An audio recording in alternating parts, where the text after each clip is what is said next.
Bien, bueno, comencemos la clase de hoy que va a ser dirigida fundamentalmente a los retrasados en tiempo, ¿no? Matías Ortiz adentro, Luciano adentro, Romina adentro. Listo. Bueno, veamos. Vamos a explicar un poco el trabajo práctico que figura como número 2. Ahí. Problema de aplicación, ¿no? La primera parte son todas cuestiones teóricas resumidas, ¿sí? Si quieren podemos explicar rápidamente esto. Por ejemplo, acá vamos a hablar un poquito de acero del carbono, así rapidísimo. Debe tener propiedades de carbono contenidos en cantidades importantes de elementos de lesión. Esto va a ser exclusivamente de acuerdo a lo que dice la clasificación de la API. ¿Sí? Ductilidad, bueno, son propiedades mecánicas, que es la propiedad de poder, eh, Profe, sí, eh, el trabajo práctico uno lo salteamos entonces, el trabajo práctico número 1 no lo tengo yo acá. No sé, que es operación direccional, profe. perforación direccional, no. Bueno, arranquemos con el 2, que está más relacionado con el tema 2. Perforación direccional es un tema mucho más avanzado, y eso corresponde, habría que cambiarle el número de trabajo práctico, ¿sí? Este trabajo práctico número 2 está relacionado con VHA y fundamentalmente las propiedades iniciales de que tiene, digamos, el acero. Utilidad, el límite de fatiga, está definido, resistencia a la fluencia por compresión, propiedades mecánicas, deformación plástica, par torsor, fuerza aplicada tangencialmente para hacer rotar un material sobre su propio eje, que se mide en libras-pie, fuerza aplicada en libras, y la longitud del brazo de palanca. Vamos a explicar por qué. Punto de fluencia del material, resistencia a la fluencia, y bueno, pues toda la parte teórica ustedes la pueden ver, pero bueno, importante acá, enrosques, llaves convencionales, ¿sí? Por la duda no hayan tenido una buena explicación en perforación 1 y 2, dice, cuando se utilizan llaves convencionales para enroscar la cañería o la sarta de perforación, se le ajusta con llaves hasta alcanzar un grado adecuado de ajuste, que son las llaves de fuerza, ¿sí? Las que tienen una mandíbula que se abre, que se cierra, que tiene mordazas y un brazo de palanca que, ojo, esa medida tiene que ser adecuada para que después, cuando se traccione con el cable del automático, se ejerza una fuerza que normalmente está medido a través de un manómetro convertido en libra-pie, como para que, multiplicado por el brazo de palanca, se obtenga el torque de ajuste correspondiente al tubular que está especificado en la norma. ¿Sí? O sea, fuerza por distancia, trabajo. Eso es torque. La junta debe enroscarse más allá de la posición de ajuste manual, 3 vueltas como mínimo, eso es relativo. Cuando se utilizan llaves de enrosque rápido, es necesario comparar el ajuste manual con dicho ajuste. También es relativo. Nadie va a bajar una herramienta ajustada con la mano. Jamás. Eso se enrosca con fuerza y verificando el torque. No se baja nada que no esté ajustado al torque recomendado. Yo lo he visto hacer una sola vez sin mirar eso. Fuera cuando teníamos un pozo que estaba surgiendo y teníamos que ganar profundidad. Ahí fui y vi cómo se baja el sondeo a una velocidad que jamás había visto, ni siquiera poniéndole grasa en la rosca. Así en seco, pum, para abajo, pum, para abajo. Nosotros estábamos parados arriba de una bomba de tiempo en ese momento, ¿no? Dice, la conexión propiamente diseñada cumple con funciones importantes. Es el responsable estructural de unir de manera efectiva los dos componentes de la conexión. Debe ser suficientemente fuerte como para soportar tensiones, pandeos, compresiones que originan durante el desarrollo de la perforación. ¿Sí? Es el responsable de la estanqueidad de la conexión del drill pipe. A ver, Pablo Marina, tarde, pero seguro. El responsable de la estanqueidad de la conexión. Es fundamental el ajuste para que sea estanco desde el punto de vista hidráulico. ¿Sí?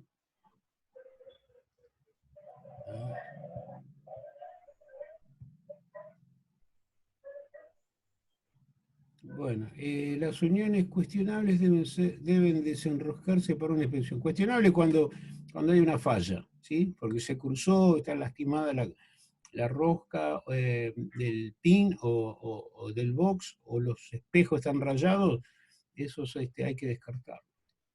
La unión nueva debe ser cuidadosamente lubricada. Bueno, cuando la unión es nueva, hay que hacer lo que se llama hermanado de la rosca. O sea, ponerle grasa, hacerle un ajuste, desenroscar, limpiar, volver a poner grasa, volver a ajustar al torque de ajuste, así 3 veces. Una vez que eso está hecho en superficie 3 veces, recién ahí lo podemos ajustar y mandarlo para dentro del pozo. ¿Sí? Esa es la práctica. Bueno, en el problema de aplicación, acá dice, describa todas las maniobras y herramientas que se emplean en el enrosque y desenrosque de las barras de sondeo. Bueno, cuña, primero, si es que estamos perforando, tenemos que parar la bomba, primero y principal, no tiene que haber energía acumulada, en este caso, si la bomba estuvo circulando, hay que asegurarse que la bomba está parada y se ha descargado la presión interna. Encuñar a la altura adecuada, unos 70 centímetros sobre la mesa rotary. Encuñar, en este caso, si es sondeo, la cuña de 3 paladares, digamos, y si es portamecha, de acuerdo al diámetro, son una mayor cantidad de pequeños paladares con mordacitas para poder rodear y distribuir mejor el peso. Dice, bueno, el segundo punto es calcular la tensión requerida para darle torque ideal a un drill collar de 6 3/4 por 2 1/4. Esto se refiere a diámetro externo por diámetro interno. ¿Sí? Este es un portamecha, digamos, que no es de gran uso porque 2 1/4 es poco espacio interno, poco diámetro interno, que no podrían pasar herramientas de medición, por ejemplo. Pero bueno, existen. Con conexiones NS50, según el API, el torque requerido de 36.000 libra-pie. ¿Qué quiere decir esto?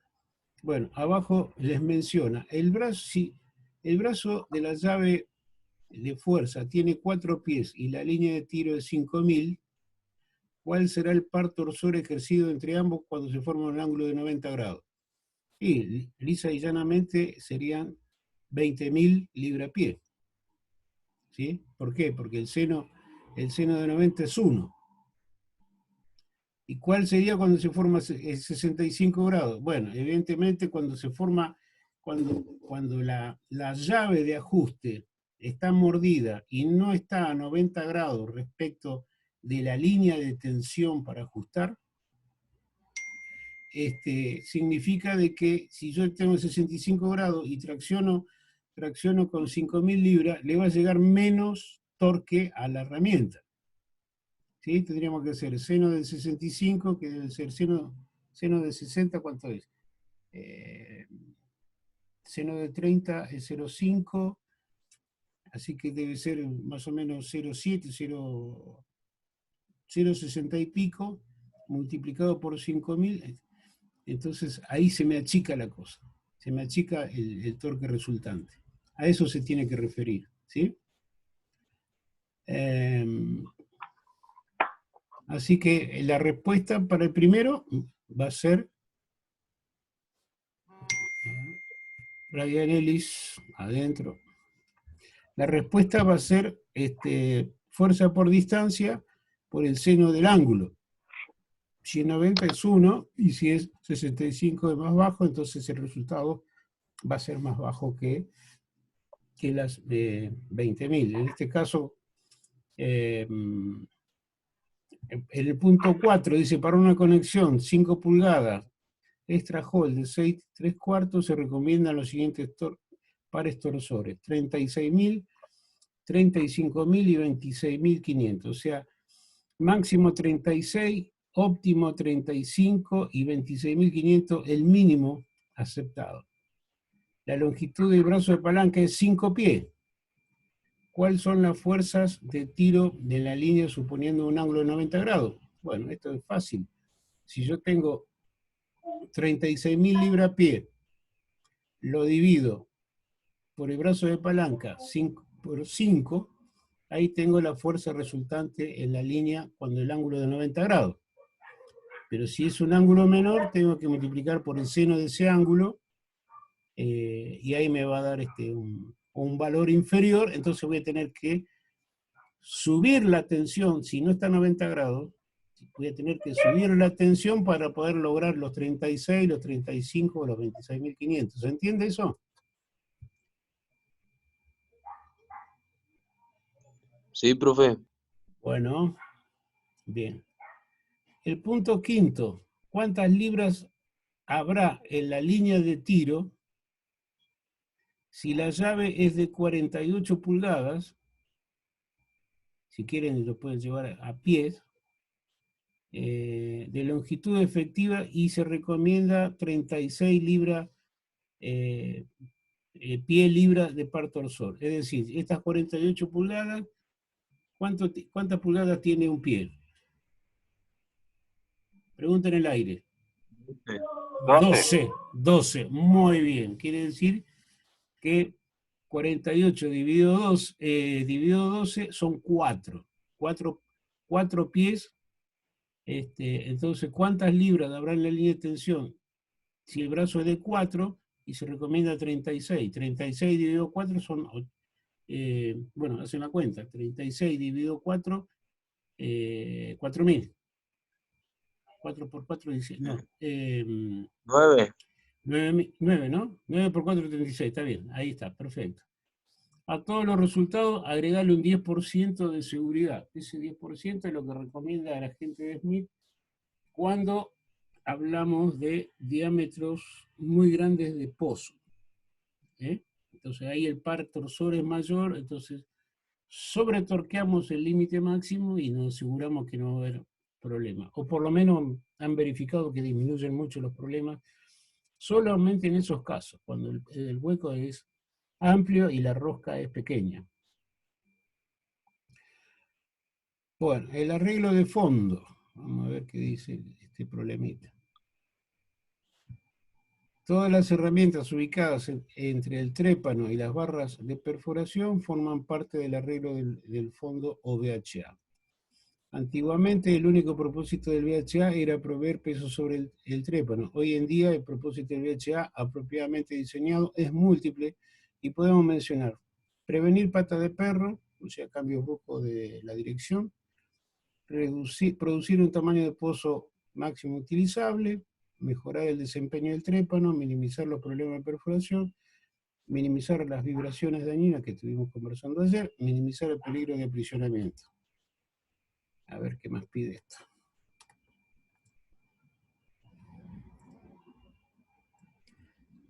Bueno, reducir los problemas problemas de producción. Los componentes principales del arreglo de fondo del VHA son trépano, drillcora, estabilizador, rectificadores, Bueno, la función de los drillcollar está especificada. Vamos a ver qué es lo que pide como práctica. Bueno, menciona los rangos de las barras, un buen repaso de perforación unido, grado del acero, identificación de los drill pipe.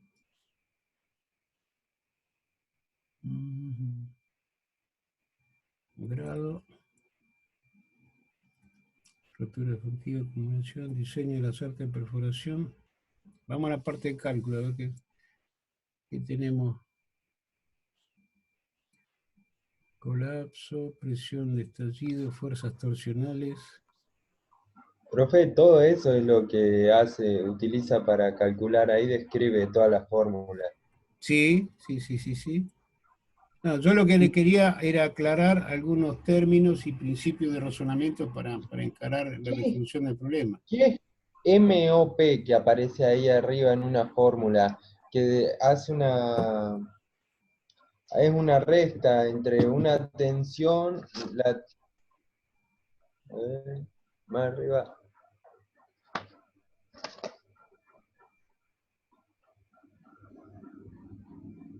Es entre la tensión de diseño Ahí abajo, ¿no está? Más y la abajo. carga sumergida estática, que te dice que es entre 8.000 y 80.000 y 100.000 libras.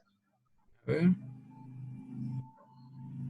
Ahí está, Ahí, ahí. PA sobre menos P. Claro, que es PA que es es la el tensión, peso total de la herramienta por un factor de flotación, ¿sí?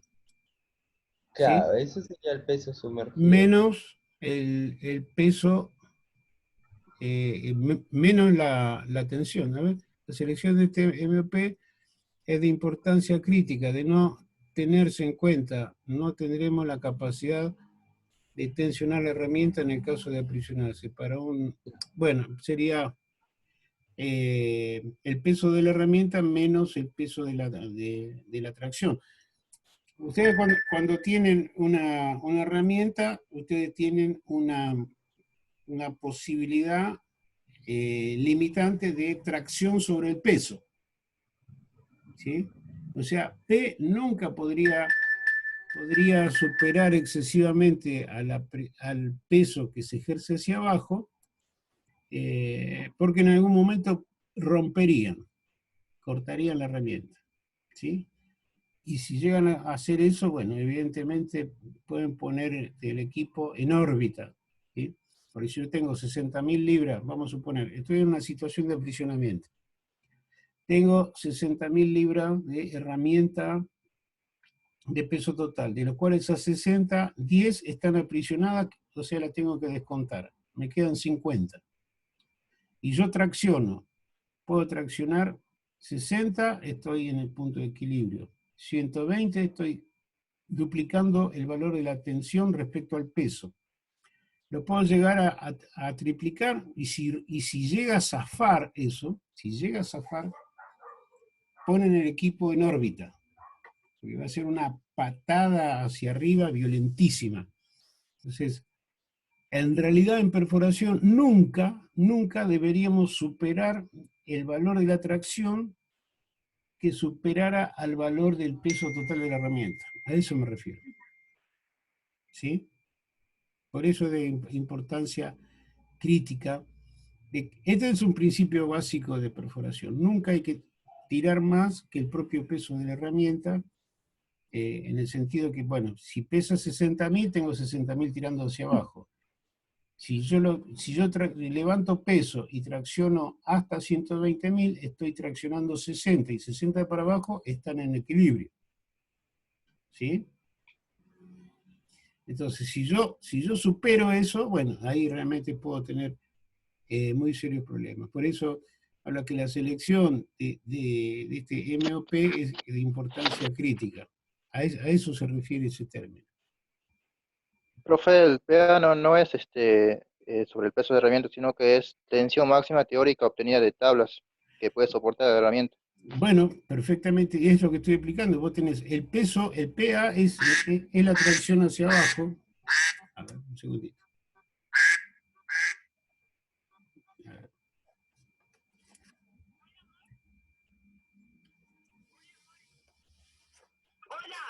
Hola, sí, estoy dando clase. Escúchame, voy a llevarla. Listo. Ya está. Listo. Profe, ahí entra Franco Acevedo. A ver, Franco. ¿Dónde estás?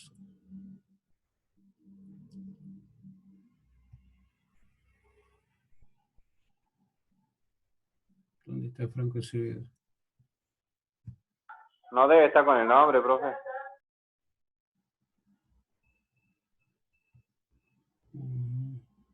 Acá no me pide nada, creo que no, que está queriendo entrar, pero no figura.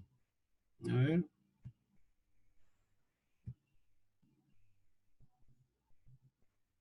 No hay ninguno que me está pidiendo entrar. A ver, Ok. ahora sí, ya está. Ah. Ahí está. Bueno, a eso exactamente me refería. La diferencia entre el peso de la herramienta en flotación y el valor de la tracción. Por eso yo les digo de que no pueden superar el propio valor, porque la diferencia va a ser una fuerza ascendente brutal en el caso de zafar, ¿sí? Aunque yo les digo que hay mucha gente en perforación que, llegado el momento del aprisionamiento, se desesperan y esa formulita no la utilizan, y es más, yo creo que en la Patagonia hasta lo deben desconocer. Bueno, después tenés condiciones de perforación, cantidad de rastre esperado, probabilidad de aprisionamiento por diferencial. Combinando a las ecuaciones de una sola tenemos esto que es longitud de portamechas. Bueno, esto es está dirigido a realizar el cálculo. Está dirigido, dice, esto nos dará la máxima longitud de barra de sondeo de perforación que se puede utilizar de acuerdo a su grado. Esta ecuación. Y eso está referido con la afluencia, por ejemplo, a una barra E75. Esa soportan 75.000 PSI por pulgada cuadrada de área del tubular. ¿Sí? Faltan 10 minutos. Las consideraciones del colapso, bueno, esto es casi parte de un cálculo de cañería. Acá creo que no van a tener problema de reemplazar en estas ecuaciones los valores dados. La presión de estallido, lo mismo. Las fuerzas torsionales también no debería representar problema. Los siguientes datos de diseño de las artes de perforación: aplicación 3, profundidad 15.000 pies, diámetro de pozo 8,5, densidad 12,5, el MOP 100.000 libras, que es normalmente lo que se denomina la capacidad de overpull, a eso se refiere. Cuando ustedes buscan un equipo, tienen que tener la capacidad de poder sostener la cañería más pesada con el cemento adentro, calculado, y tener encima 100.000 libras de capacidad de sobretiro. A eso se refiere el MPO. El factor de seguridad de colapso, 1.125, los portamechas, factor. Bueno, es la aplicación de la formulita eso. Bueno, también les va a hacer ver la altura de las conexiones a la mesa rotary. Es decir, normalmente esto son cosas prácticas que se tienen que explicar en clase. Ustedes no pueden contestarme hoy a qué altura tengo que poner la conexión para meterle la cuña en el buje. Son aproximadamente 70 centímetros. Tenemos que alejarnos de la zona. O sea, hay una zona de la barra de sondeo que se denomina zona de cuña. ¿Sí? Si ustedes recuerdan la caja donde está la rosca, después viene como una parte media conificada y una segunda parte conificada, y después termina el cuerpo de la barra. Tienen que ponerlo en la segunda parte conificada. Jamás en el cuerpo de la barra, aunque a veces se pone cuando uno está aprisionado y tiene que, y si está con Kelly está muerto, entonces ahí hacemos lo que no tenemos que hacer. Pero eso es la buena práctica. La cadencia mínima del drill pipe es un término que no se utiliza cadencia, pero es lo mínimo que debe estar resistiendo. La longitud de la llave la longitud para hacer las conexiones, tenemos que saber bien si son de 5 pies o de 4 pies, de acuerdo a eso, los torques, ¿no es cierto?, que vimos al principio. Los valores de torque recomendados vienen de tablas. Pueden buscar en las tablas de las barras de sondeo el diámetro, el tipo de rosca, y ahí les da el valor de torque. El ángulo entre las llaves empleadas para hacer la conexión siempre hay que buscar los 90 grados. Velocidades críticas, alta velocidad de rotación pueden causar vibraciones. Bueno, esto es un capítulo aparte. Es un capítulo aparte. Podemos hablar 2 o 3 clases sobre velocidades críticas. Pero para el ejercicio, bueno, acá hace una descripción de las RPM críticas, cómo se calculan. Así que en función, fíjese, en función del diámetro, mientras más pequeño es el diámetro, menor es la velocidad que uno le puede imprimir a ese tubular. No obstante, 5 pulgadas, 235 vueltas es una exageración violenta. Ya a partir de las 190 vueltas yo empiezo a tener vibraciones y puedo cortar la herramienta, se me va a hacer una fisura. Eso lo hemos visto hasta el hartazgo. Igual que 4,5, 210 es una barbaridad. Hay que trabajarla por lo menos con 30 o 40 vueltas menos, es decir, 150, 160 vueltas, estaríamos más que bien, para no romper. Encima, los sondeos acá ya no son nuevos, no son 0 kilómetros, entonces ahí también tenemos un problema. Las limitaciones recomendadas para las desviaciones de pozos, nosotros vimos un ejemplo en función del dogleg y la tensión, como para definir cuál es el ángulo de pata de perro máximo tolerable, para no entrar en esa situación. Ustedes lo tienen en la diapositiva de la bolilla 1. Bueno, también mencionamos en la parte de optimización cómo vamos a calcular, digamos, el diámetro mínimo de portamecha, como para calcular el diámetro para tener un pozo entubable, las características de las barras de la herramienta, como son los bordes duros, inclinación, deformaciones, esto, pendular, empacado, fuerza del péndulo, todo eso lo estuvimos analizando, ya con una buena cantidad de minutos para ese tipo de cosas. Este tema, también la posición del fulcrum, o sea, del primer estabilizador, también está expresado en la teoría.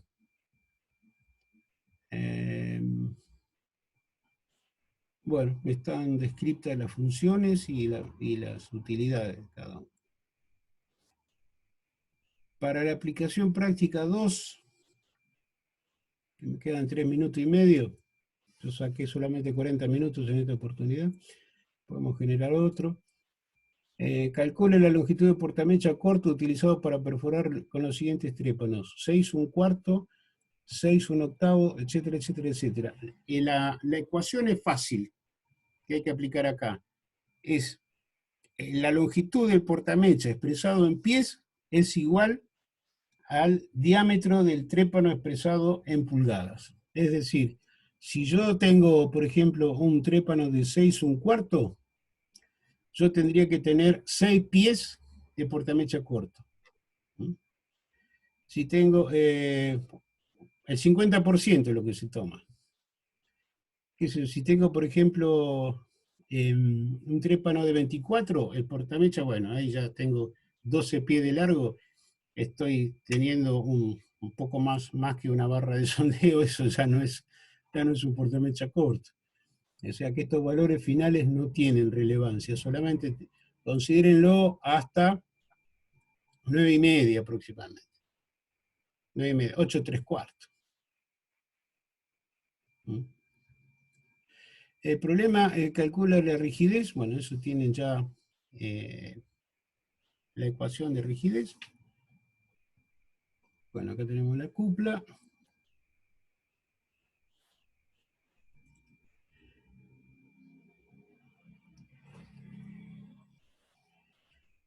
El problema 6 dice, con los siguientes datos utilizados en el criterio A, tensión, compresión, pandeo, determine el peso disponible above del pit, es decir, por sobre el trépano, y determine la posición del pin, 9.000 pies de barra de perforación, de 4×3, 18,7 librapié, 1.000 pies de portamecha, densidad 10.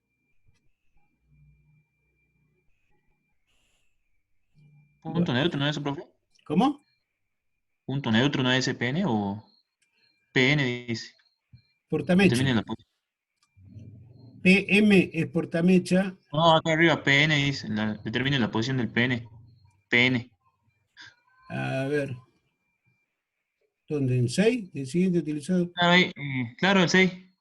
Determine el peso disponible sobre el trépano y determine la posición del PN. Ah, el punto neutro, sí. ¿No? Punto neutro.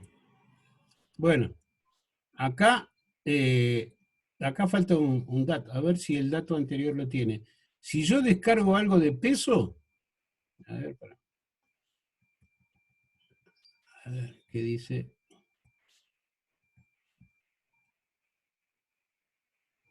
Calcule el diámetro mínimo por